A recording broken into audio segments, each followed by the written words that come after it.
জেলা ছাত্র দলের সাংগঠনিক সম্পাদক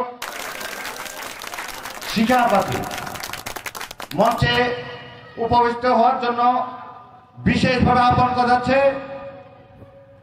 আমাদের অতি প্রিয় পীরগঞ্জ উপজেলা মহিলা দলের সদস্য সচিব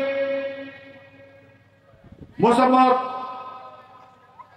মাহবুজা আপাকে আমাদের অল্প কিছুক্ষণের মধ্যে পীরগঞ্জ উপজেলা মহিলা দলের উদ্যোগে মত বিনিময় সভা আরম্ভ হতে যাচ্ছে। আপনার দোকানে যেখানে সেখানে অবস্থান করে মঞ্চে এসে নিজ নিজ আসন গ্রহণ করুন।